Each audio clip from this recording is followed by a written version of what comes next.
Hi. Hi. Hello. Hi. My name is Shanola. We've been conversing on email. I'm a research fellow in NAT. Yes, we have Shanu. Hi. It's lovely to have you here today. So I'm just going to Thank you.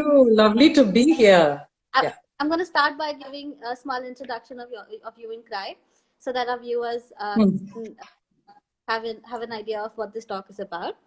So, hello Mhm. everyone.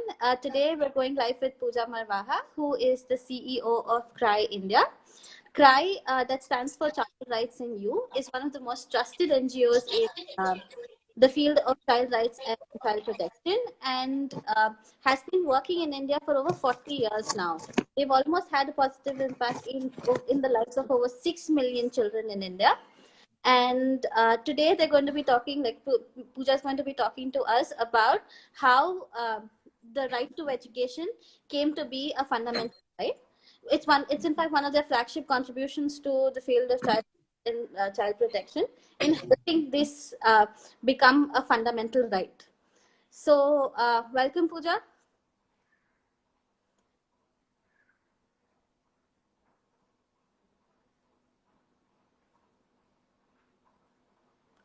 Hi, Pooja, can you hear me?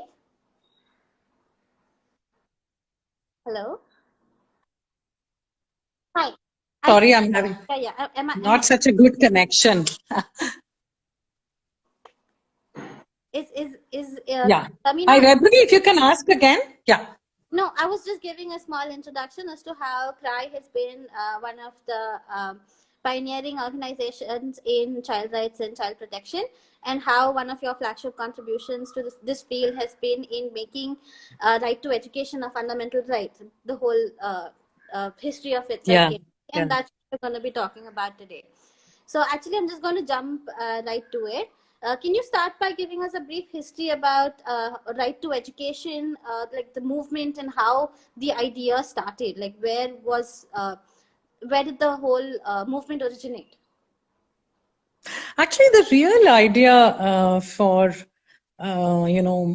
asking for education to become a fundamental right, it was in the directive principles, and it was being delivered through various schemes, but it was not a judiciable or demandable right, so to speak. And the idea actually came out of the founders of Pratham, Madhav Chavan and Madhukar. Mm-hmm. So Pratham had started in 95-96, and in fact, CRY was one of their first funders. And people who were interested in children, we were all part of these a big campaign against child labor. And one of the things we started Yeah. realizing as we worked on child labor, that unless education was a right, fighting against child labor was becoming a short-term thing. So the idea came from there, and the first campaign that was created was called Voice of India. So there were us, there was Pratham, there was every child rights organization in the country was part of that. And so we did this campaign. The idea was to generate like 100,000 letters across India, presented to the President of India. So I recall how in the CRY office in Delhi, we had a Bharat Ghar, which we took rolls of cloth and we pasted all these letters and took it to the president. But then that is where really the nature of the movement changed, where CRY came in there, and we felt that what was critical to do was two or three things. One was to broad base the movement.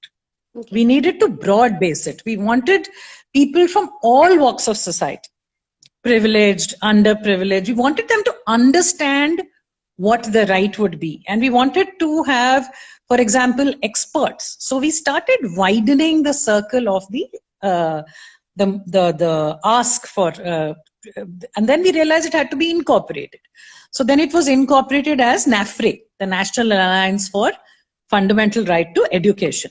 And a lot of people dropped off, but a lot of people, we got academicians, full scale, people from NIS, people from the open schooling system, privileged schools. I remember the then principal of Vasant Valley was a very big, very Mm-hmm. active member. We got academicians like Anil Sadgopal, and so that we could have a drafted a proper constitutional amendment ask, which was informed by that. The other part was, how do we enroll larger number of people? Yeah. So we made a very active media wing. The CRI's media wing ran the campaigns. So we ran active media campaigns. We enrolled, I remember the CEO of Titan, a lot of companies. So CRI's approach to this was, we were very invisible. Oh. The approach was to make NAFRE the front runner and us to actually try and make it about CRI's mission, which is about getting every person to participate. So that it is not a movement against anybody, but it is a movement for children. Right? And then, so that's how NAFRE really started and grew. So from NAFRE being introduced to it actually being put in as a fundamental right by way of a constitutional amendment, what were the significant challenges or significant developments that you recall at time? Yeah, so 2009 was when we incorporated NAFRE, right? And we began to broad base it. So we divided our work into 2-3 things. One was, how do we get ordinary people whose children were actually going to be affected, our communities, how to get them to understand what was being asked for here. Because we wanted this to be something that was by the people. Yeah. Right? So we actually distilled out some very simple messages. And we went village by village in all our areas. And that time we worked in about 20 states. And we had all these sister campaigns joining. So the campaign against child labor was a member. I remember Forces. This used to be a campaign that worked for under 6 children. So early childhood. We got them to join in. So everybody had this very simple messaging that was taken out to hundreds and thousands of people, of adults, to understand what is it that you wanted for your children. And we found, eventually, we started looking at doing rallies and movements to getting people together on significant days. And we found that people started coming without asking for money. Oh. And in fact, I remember we had this huge rally in UP. About 19,000 people turned up in the January cold, I remember. And we had reporters. I remember the BBC reporter, they were so convinced that we must have paid them to come. And they kept asking, and these guys were very, very, very clear that A, they had not been paid, B, they knew why they were there. I'm here because I understand that my grandchild will get free education and it will make his future. So I think to take that message out to a lot of people was a very significant part of the campaign. So it was not done just by a privileged section of society, doing this on behalf. Yeah. But we also then, like I said, we had the think tank, which had all the academicians. It had everybody coming in. And I think one key thing that today, when we look back at this, and the then CEO, Parvin Verma, and I were talking about it, that one key thing was that it was a shared agenda. Everybody there may have had differences on other things. And on small things, we did have differences, right? Do we want a common school system or not? Should we ask for more? But once the common minimum program was so clear and everybody was committed to it, regardless of whether they were, that particular thing might have been child labor or small, young children or very old children, right? But everybody recognized that to get the fundamental right for education from the age of when schooling becomes necessary, which is 3 to 18, was critical. So I think everybody aligned around a larger idea, which allowed us to put all our other differences, our sizes outside the room. So the smallest individual was participating and the largest organizations. So some organizations dropped off along the way because, maybe they were not okay with that kind of advocacy or whatever it was. But yeah, and then so that was one part. The second part that we did very actively was actually speak with politicians across party lines.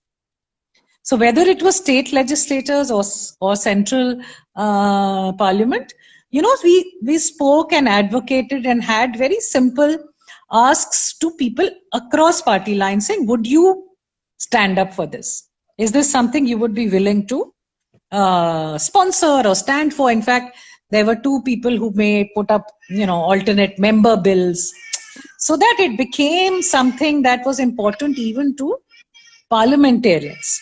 So there was no traditional sort of, we didn't put much money or anything. We didn't do some very expert papers, but we had experts on board. So that was like the second big leg. And the third was, of course, that how do you mobilize this, very large number of people?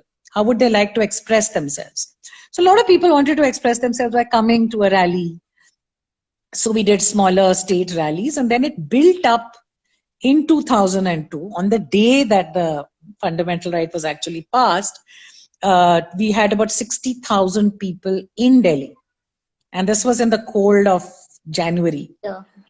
Came to Ram Leela Maidan to ask for education for their children. That was it. There was no other agenda. There was no politicization. There was nothing. And I think it was quite extraordinary. Yeah. So, if we put it into these three parts so that we could, our whole intention was that everyone needs to be on board together. So I think one of the key takeaways from what you just described about the early movement was that you were able to reach everyone at the grassroots level.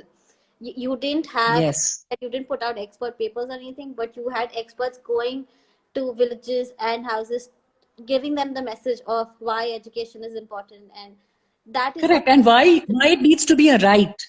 Like we did a lot of perspective building for ourselves. I remember we had, there was one wonderful session where we got children to come in and we got their voice. And I always recall that those of us who were attending that, we came out astounded because children were so straightforward. The number of children who said, okay, all this is okay. Well, you're not talking about, it shouldn't be a scheme, it should be compulsory, whatever. But the children said two things. They said, we want a blackboard. I remember came out weeping that we are not in this country able to provide children with a blackboard, and teachers should not beat me. Let me study. Just these two asks they had. So we attempted to build and understand the voices of the people who were really affected by it, by the children, by the communities. For most underprivileged communities, we realized that they saw education as something that was, hamare reach ke bahar hai. It is a guruji thing, and you're supposed to listen blindly. So even if he's making your child do jharu and not study, you don't have the courage to go and say, why are you not just looking after him? I mean, why are you not educating my child? So I think a lot of it is also about understanding where people were coming from. And when we talked to experts, we understood the nuances of why it had to be a fundamental right. We realized that if it is not, then we were getting away with these very apologies of a school. So if 5 children, I always called it like a very romantic notion. Oh, there is a tree under the school, under the tree. There's a school under the tree. Children are coming with umbrellas. Excuse me. It's nice when there is no school, but it's not a school. Mm-hmm. Children need a safe space. They need brick, mortar, teachers. So the asks were for formalization. The asks were for, let's put even enough money behind it, etc. So yeah, those were some of the very exciting steps. So it's always good. So we've noticed with other policies also, where if it's just a suggestive, say, for example, the National Youth Policy that talks about how we should focus on the youth of today and getting them involved into many the different facets of life. But again, it's just a policy that's not enforceable. So you need something as strong as a fundamental right to be able to enforce getting in your school. You need to be able to, then make policies around it and ask for it, right? So I remember, of course, it took, unfortunately and sadly, the fundamental right got passed in 2002. Yes. But it became a bill only, as you know, much, much later, right? And when it became a bill, I mean, that was the sad part, that till date, it has not been resourced as it should be. Yeah, it needs more money. It needs, even then, we just went by Kothari Commission, which had said 6% of GDP on primary and at least another 4%. The proportions need to be right. So a lot of the dreams we had have not been fulfilled. But just having the fundamental right has given, when we started off, I still recall those numbers, only 1/3 of our habitations had access to schools in 99. Yeah, 1/3. That's very low. And today that number has changed so significantly. And I know people, all of us feel very bad, or quality, teach, yes. But just look at the win, right? The simple, basic win that you've had, that you actually have schools today. And you have them at the 1 kilometer to 3 kilometer radius. At least in primary you have. We have a long way to go, but it's a huge beginning, right? You get there with smaller steps. Yes, because earlier we had the Justice, what was his name, Krishna Rao judgment, which had said education is a fundamental right under right to life, but it was not a specific one. True. So the whole attempt was to change it from the schemes which can be withdrawn anytime, or a mission that can be withdrawn anytime, into something that is solid, concrete, literally, on the ground, available for children. Proper institutional framework that provides education. So you mentioned that it took a while from when it was recognized as a fundamental right to the bill actually coming into place and then becoming an act. What were the main challenges there? Why did it take so long? So one was, of course, that governments changed, which always is an issue. And then more expert committees were made, and then another expert committee was made, and then the expert committees would fight with each other. And then there would be, there were a lot of demands for common school system. There was also a lot of sadness because we had only got it from 6 to 14. Okay. So we knew it was very critical to get it from 14 to 18 and 0 to 6. So for example, we lost a lot of the people who were on board. Once the 0-6 got knocked out, their demand started becoming different, right? They had to now go and fight for it to be a right at all. Yeah. Whereas one side said, let's concentrate on what we've got and let's make sure that becomes justly, judiciable. It becomes a bill. And then it took a lot of time actually for all that, the political changes, all of that to happen. But they did happen. And there was a CAPE committee, and that's when it finally, we got it. But of course, for all of us who work in education, I'm sure, as you know, there is much to be desired. There's a lot of focus on physical infrastructure, but access is still an issue. And now we are seeing the dangers of, people sort of saying, let's close schools down or let's get them together. They're not economically viable. So this whole concept of education being a commodity is so unnecessary, right? It's such a challenge. Because education is something that I, as a citizen of this country, I'm just entitled to. It should be available to me at no cost, right? That it's just a simple thing, right? And so we feel that, so if you see, as we've gone along, we have been able to get schools everywhere, right? At least primary schools. Secondary schools are still an issue. And there is a need for everyone to be alert about what the right guarantees. That it guarantees a certain set of 26 things. And similarly, like, you have to constantly conscientize the people who are availing of it, right? I as a privileged person need to believe that my child has a right. Yeah. I don't believe. I believe actually I should pay for that education and get a really, fancy school. So, it's really funny that we say that, oh, this is it's not economically viable, but the most capitalist country in the world, the US, has a public school system. Yeah. 98% of their children are in free school, right? Because they understand that you've got to get education is a fundamental human right, Apart from, so yeah. it's not just a right. There's a term that's used in law, in rem and in personam. It's not just a right for you, Hmm. also for a right for your society in general, where you are not only by educating, making sure that every child is educated, you're ensuring a better future for the society.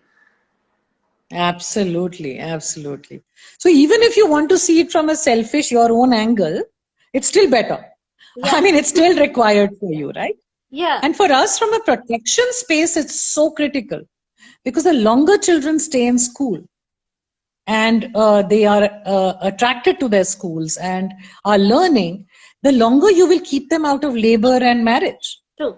There are studies across the world that show you the straight correlation between schools, keeping children in school, and keeping them out of other situations that really, really harm them, right?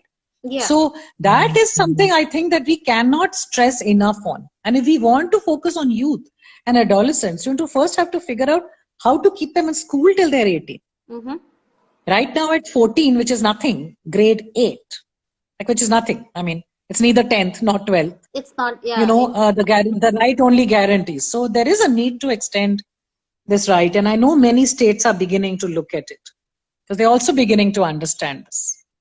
So I also have another question. So there's a lot of confusion that comes around private schools coming under the ambit of RTE. So Yeah.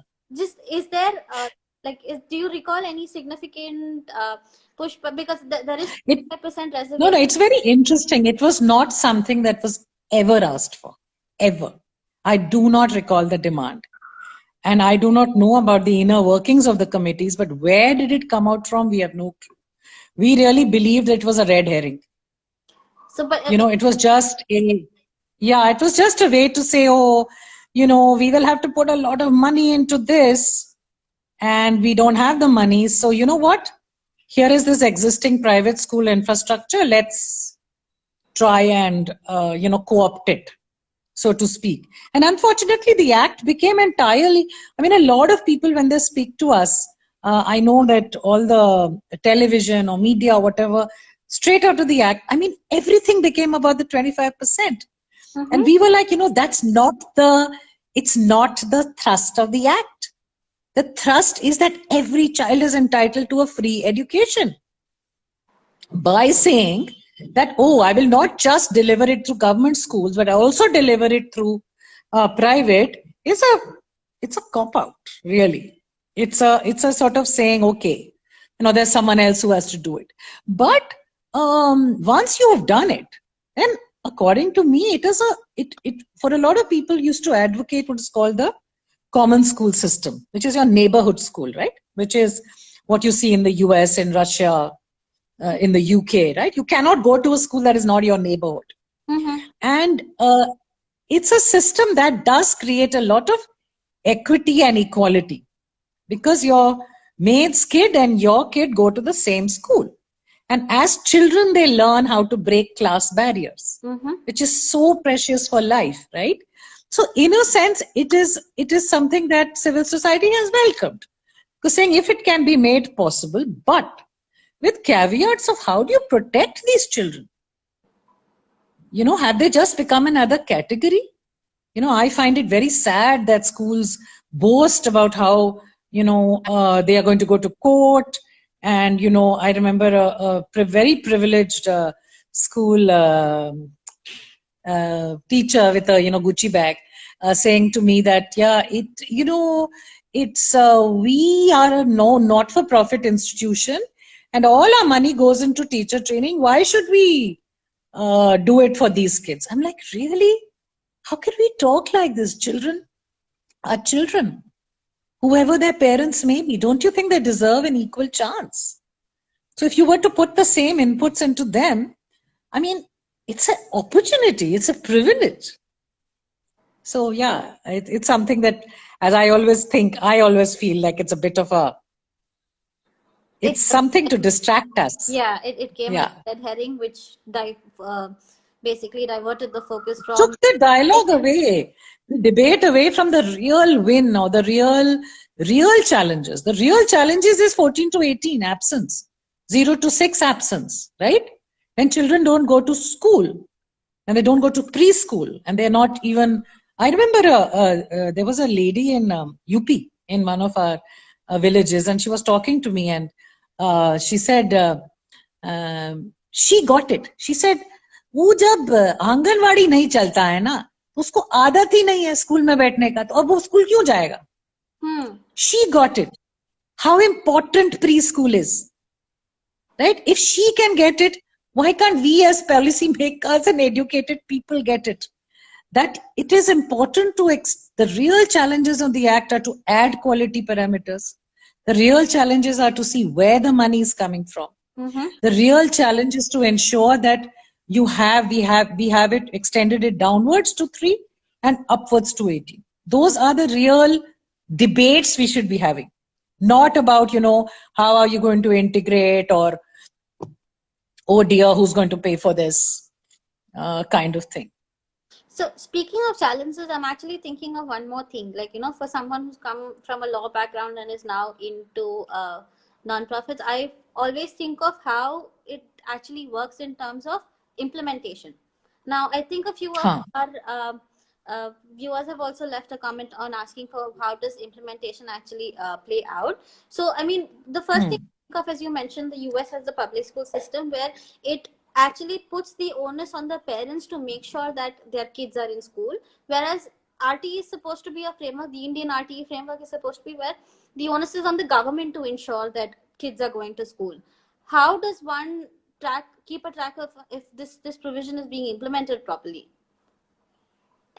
So see, there are measures in place. Okay. So for example, under the RTE, every school is supposed to be governed by a school management committee, where the balance of power is actually with the parents. So it is not true to say that parents have not been made responsible. They have. They are in the SMC. They create the school development plan. They implement it. In fact, the panchayat head is not supposed to be in the SMC. It always is. Oh, okay. Not supposed to be, as per the law, right? So the SMC composition is supposed to be in favor of stakeholders like the parents and the teacher, right? Of course, the principal is there and so on. But we find that when the trainings, etc., are implemented and people understand what their roles are, they are very enthusiastic about being part. Yeah. So this policy that we hold that, poor people don't really want to send their children to school, this myth has been busted many, many times. Yeah. We have seen spaces that if you provide schools, parents are even willing to pull children out of labor where it is earning them money. But they are willing to take that effort to start, ensure that their kids are in school because the kids are enjoying it. They can see it's good for their development, etc. And of course, there are societal attitudes. Even among the very rich, aren't young girls married off? They are. So there are a lot of societal attitudes that have to be worked with. There is no question in my mind. But if the school is provided and provisioned, and there is a teacher who bothers to teach, and that frankly it can be supervised to some extent by parents, but it has to be done by the system, whether it is trainings or it is, the trainings that have to be compulsorily done, whether it is, seeing that the school is following the guidelines, whether it is safety guidelines for school. All of this is in the hands of the education infrastructure as it is in the US. Like school inspectors are hugely feared, right? Because you need to ensure that nothing can be done by, just saying, let's all leave it to community. It can't be. Yeah. And the tragedy, I think, in our country is that when my generation, so many of us went to government school, right? So we had privileged, educated parents who went and made sure that the schools were operating. This is not true today. Today, government schools primarily have underprivileged children whose parents and are very possibly first generation learners. So there is also this tendency to keep parents out of the system. So it has also led to a certain deterioration. But again, in the implementing of the act, let me say that, I remember the first years after the act was implemented, I used to look at the CRY data, and I used to often think that people were lying to me, because it was amazing how many schools and classrooms we were able to get every quarter. None of us has ever put a number to it, but to just look at the value of the infrastructure that got created. If the act had not been there, it would have never got created. And once you have the infrastructure, and you start building off it, right? And then you have different ways in which I know children who have threatened to shut a school if people not get them their subject teachers. I have known parents to do it, to say, nahi, teacher aayega, nahi to hum yahan se hilenge nahi. Yeah. And midday meals are a huge thing that got added on. Now, what do you add a midday meal on to if you don't have a basic structure? So I think there are huge wins on a basic structure. What the challenges are quality, obviously. Right? Quality of education, according to me, overall in the country is a challenge. It is not just for the underprivileged. Equity is a challenge because there are still a lot of caste attitudes among teachers. So we need to look at not just teacher training, but teacher transformation. How can we help teachers to build their own agency and their own respect?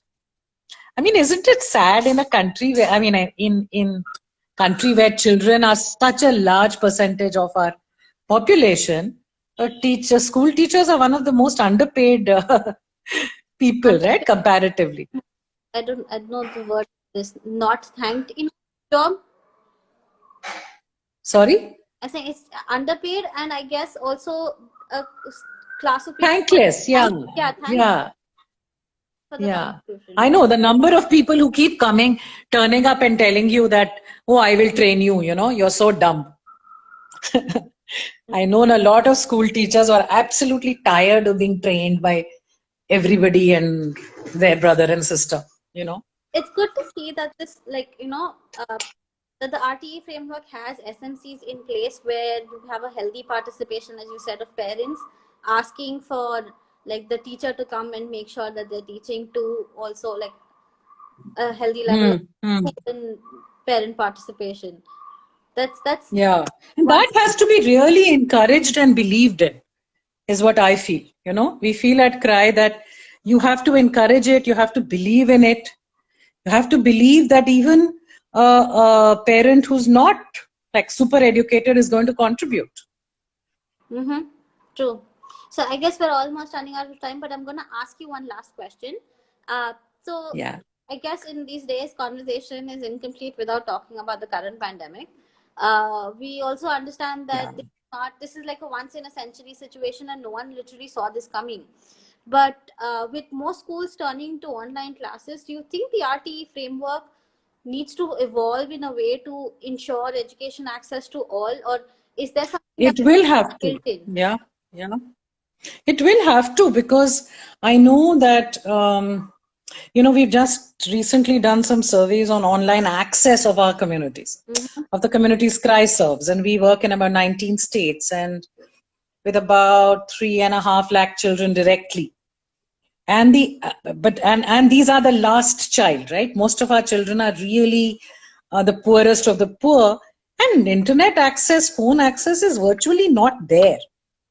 So we've really realized that as governments, state governments, NGOs, all of us have to adapt to saying, what is the media that is easily available? Can we use IVRS? Like we experimented in CRY with using an IVRS system. Can we use television? Can we use community radio? Because these are some of the things that are available. But to say we'll have fancy Zoom classes on a non-existent internet is not possible for the poorest of the poor. It is possible in cities. It is possible in places where there is internet access, where there are people have smartphones, maybe. Yeah, but it is not possible.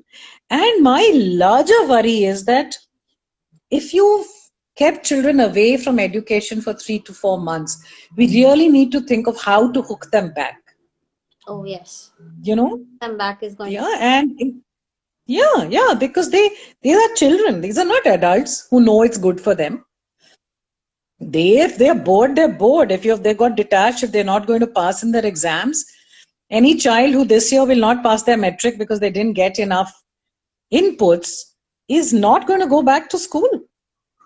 And we need to be cognizant and seized of that. So I think policy implementation, especially, and I know many states are thinking about it and are looking at, okay, they're declaring online. But there is a larger worry also that the invisible impact of children staying out of school is actually pushing them into child labor or pushing them into child marriage. That is, I think, an invisible hazard that's going to show up. So the impact of COVID is much larger because when more families get pushed into poverty, as they are, the impact will straight away be on their children. So it is. I think there is a need definitely to adapt to where we are today. There is definitely a need for a larger conversation on this as well. Oh yes. I think in civil society we are having it, but we need to have the larger conversation very quickly at national policy level. Policy level, and also like getting people to understand on the ground level that you have to come back, tell them the benefits of coming back to school and sticking to it. But children are thirsty for someone today was telling me about how they were trying a IVRS based system to help class 10 kids in Tamil Nadu. And they said that kids were actually getting the phone from their parents and saying that they listen to the recordings at like 4 in the morning. Oh. Children's level of commitment and resilience, I don't think we really underestimate. If you make it available to them, they are astonishing. Like, whatever time I'm getting that phone, I'm going to sit and do my classes. I think it is up to us to get it to them. We shouldn't underestimate children. That's absolutely not. Their enthusiasm. All right, I suppose we're at the end of our session now. Thank you so much for joining us, Pooja, and giving us so much insights in history into how education came to be a fundamental right. I mean, as it applies to other things as well, we, I suppose, understand the particular subject matter better if we know the history of it. So I'm sure this video is going to help a lot of people get context into how the RTE law works now and how it came. Yeah. So for people, and I think the biggest lesson is that when you get people to rise above their own, personal concerns, but a cause that is so much larger, it really, I think, can work. There is a light at the end of that tunnel. That is the aim. That definitely is the aim, to reach that light there. I would also, for our viewers, I would also recommend going to CRI's all of social media handles and websites and check out some of the amazing work they've been doing. If you have any questions, you can leave it under this video and we will get back to you. We also have an explainer on right to education on our website that explains the law in a very simple and actionable manner. And if you have any questions, you can leave them there as well. Thanks again so much for joining us, Pooja. It was lovely to chat with you today. Lovely chatting with you. Bye. Bye-bye. Thank you, dear.